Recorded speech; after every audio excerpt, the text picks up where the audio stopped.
Hello and welcome to 18 WJTS in.form. I'm Kaitlyn Neukam, and Thanksgiving is just around the corner, believe it or not, despite this weird weather trend we're having. And with that, we have the Thanksgiving Day feast coming up, and we have Miss Kendall here to talk to us about the Dubois County Community Meal and this upcoming feast. So thank you for coming and welcome. Thank you for having me. So before we get into the Thanksgiving Day feast, we were just talking a little bit about what the Dubois County Community Meal is, or what the organization does. For some people, they may not know what you guys all do, and some people may be very aware of what you do during the rest of the year. But what is the Dubois County Community Meal? So the community meal started about during the recession back 2010, I believe. But basically, pre-COVID, we served 3 meals a week. We're located across from the food bank, and so when people came to the food bank, or even if they didn't, if they wanted to come in and get a hot meal, 3 times a week we served a hot meal there, and it provided fellowship as well as a good hot meal. Since COVID, people don't necessarily come in and congregate anymore, so we now we deliver meals, about 150 meals every week. Wow. To different low-income or subsidized senior and disabled living. That is a lot to do in 1 week, and then deliver. I mean, Dubois County is not small mileage-wise, so being able to do that on a weekly basis is a fantastic thing.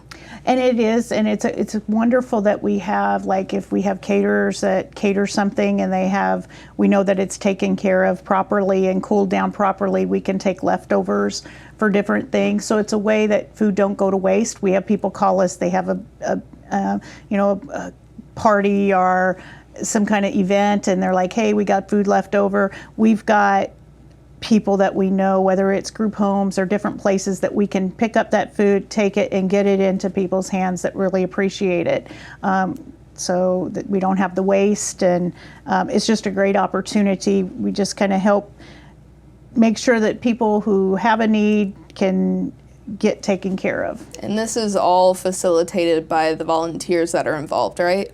Yes, correct. We are looking for more volunteers on Mondays. We're really looking for some volunteers and possibly even a paid position for somebody to come in and help lead. That's our biggest issue. We've got wonderful volunteers on Mondays, but we need somebody to help step up and maybe lead with cooking and just kind of leading the volunteers. So if anybody is interested in that, please reach out to either me or Ed Zokelman and let us know. Yeah, so with that as well, maybe not the paid position, of course, but do the volunteers have to be 18 years old? No. We whenever we served before, we had a lot of the volunteers. On Wednesday nights, we had a lot of youth groups and religious ed groups and classes and stuff that came in and volunteered. So, we accommodate. We try to help utilize any volunteer we can. Which is good. I have to ask the simple questions, because some people, that's what makes them a little more hesitant to reach out, of course, is if they don't know if it's a certain age-based thing or whatnot. But you guys are accepting all types of volunteers, and on the other end, you're helping the people that need the help with food and whatnot. Yes. So this upcoming Thanksgiving Day feast, I would presume this is one of your bigger days. So yes, this is, and it has continued to grow. We've actually been doing this pre-community meal since about 2000, and it's a twofold program. That one, our goal is to make sure that everybody gets a good hot meal on Thanksgiving. So we're making sure that they have a meal, but also it's a fundraiser for us, and so we encourage people to come in, eat, and make a donation, and those donations help offset the people who are in need and can't make the donation. And then also at this time, we ask other businesses and stuff, hey, can you sponsor the green beans? Can you sponsor this or that? And so it's the one fundraiser that we actually have each year. And it's just wonderful. We get a lot of volunteers involved. To make 2,000 meals, you have to have a lot of volunteers. Yes. And everything is done completely by volunteers. We have turkey and gravy, mashed potatoes, dressing, green beans, corn, and lots of homemade pies. I would be there for the dressing, no doubt about it. So this not only, of course, applies to our area here in Jasper, but it looks like there's 2 different churches involved with serving the meals, right? Yes. And this is for actually anybody in Dubois County, Yeah. and we even have some outside that come, but it is for anybody. No questions asked. We accept donations and appreciate donations, but we don't need donations. If you have a need, or if you know of somebody that has a need, please tell them about this and have them get a meal. There's 3 different ways they can come in and eat at either St. Mary's in Huntingburg or in St. Joe's at Jasper.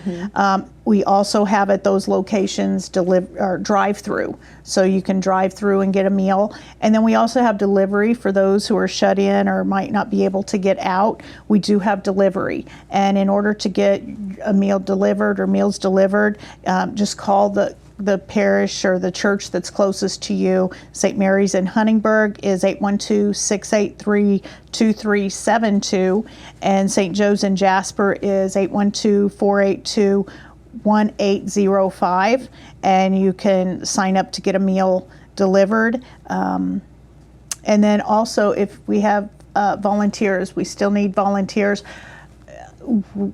the day of, but we also need a lot of volunteers to help prep. Yes, So, prep is the main big thing about cooking, especially such a big meal like this. So leading up to the 23rd, of course, you guys are going to need people for quite a few days yet. Correct. Some times that we know for sure is Friday morning. These are at St. Mary's Huntingburg. We do all the make all the turkey and gravy at St. Mary's in Huntingburg. So Friday is going to be from 9 to noon. And then Sunday from noon to 3, and we ask people to bring their knives. We'll be cutting up all the white meat turkey, and then on Monday we cook the dark meat turkey from 9 to noon. So, and then also we have Tuesday and Wednesday. We're needing help a lot Wednesday with volunteers. So if anybody wants to volunteer, please give us a call. We also always need pies, whether they be homemade or store-bought, and you can drop those off at either one of the churches as well. I know it's definitely preferred to call ahead of time if you'd like to volunteer, but would you turn someone away if they showed up and they had extra time? We don't necessarily turn them away, but you can only have so many jobs. Yes. That used to be years ago. That was a big issue. I should say a wonderful problem to have, was when you have so many people that want to volunteer and you don't have anything for them to do. And it's like, you know what, if nothing else, fellowship. You know, I try to get a couple people just to go sit down, especially if you have people come in and eat alone. Go sit down and talk to them. You know, sometimes that is the most important volunteer that we need at that time, is just to have that one-on-one communication. Yeah. So something for everyone to do if they want to volunteer. That is fantastic, and I think, again, a lot of people who come to these events by themselves, they come for the idea of community and eating a meal with other people. A lot of people don't have that every day, and they don't have the opportunities, and those who choose to drive through or get it delivered, I mean, still, that is a fantastic service to have in such a busy and crazy holiday time. I mean, we're just getting into Thanksgiving and then Christmas, but having this is probably really, really nice for some people. Yeah. And we encourage, you know, I mean, especially, you know, we have a lot of people families that have lost a loved one in the last year, and this is their first big holiday without their loved one. And it's like, you know what, we encourage them, come in and eat as a family. You know, make a donation if you can, but it might be something different to be able to help get through those tough times. Yeah, I'd say from a personal standpoint, I mean, if you have a family, if your family or your immediate family is very small and you guys typically don't celebrate holidays because it's just too much cooking or it doesn't justify the amount of food for the people, this would be also a great opportunity to get a not only hot meal, but a lot of good variety of food and support something really, really unique to our area. Correct. And if you come in to eat, we do have ham and other options and stuff as well. We have some extra options if you come in to eat. And so, yeah. So this is Thursday, November 23rd, 2 locations serving from 11 a.m. until 1 p.m. or until gone. So make sure you're on time, no slacking on this, but also a note here, you guys are not taking reservations for drive-through options, correct? Correct. There's no, the drive-through is first come, first serve, and then once we're out, we're out. We will keep some back for the people coming in to eat. But yeah, so 11 to 1 at both locations, and Tim Flick is involved. He has been since day one with overseeing all of the food. So we're talking very good quality food. Some people, I've heard several people have said this is one of the best meals they get throughout the whole year. Well, but what a it compliment. Yes, it is a very good meal. So very exciting things. And I do see at the bottom of your flyer here, you've got some wonderful sponsors that also sponsor the food. So yes, I want to shout out to Far Best, who has always been a wonderful, they donate all of the turkey. Oink Inc. Tim donates his time as well as a lot of other things as well. This year we've got some nice corporate sponsors. The Knights of Columbus. There's different corporate sponsors that we have that are making donations, and then TriCap normally takes care of the pie drive for us. Again, we need tons of pies, and then to make food for 2,000 people, you need a lot of oven space. Mm-hmm. So we use Holy Family Church. That's where all the mashed potatoes are made, and then the green beans are at another location at Precious Blood. We takes care of all the dressing. Southridge, we're going to be doing some things at Southridge High School this year, trying to keep some things on that side of the tracks for us. So anyway, yeah, lots of kitchens, lots of moving parts, lots of people involved, and it's just wonderful. We are so blessed, and this is a way to be able to give back.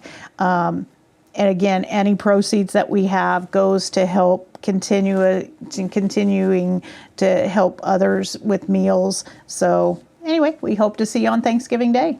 Yeah, it just to sum it all up, you guys host community meal for the community, and it's made all around the county. Yes, which is quite unique, and it gets distributed out to everyone, and that's something really special. And we are super thrilled to see you guys have another successful Thanksgiving Day feast, and I'm going to be there for the dressing probably. All right. But thank you so much for coming and talking with us today, and we hope everybody at home gets their schedules all set and they come visit you guys over at St. Mary's Catholic Church and St. Joseph's Catholic Church. Yes. Yes. But again, we appreciate everything and all kinds of fun stuff. All right. Thank you. And thank you so much at home for watching. This has been your 18 WJTS in.form with the Thanksgiving Day Feast, of course, brought to you by the Dubois County Community Meal. And we are local people watching local people.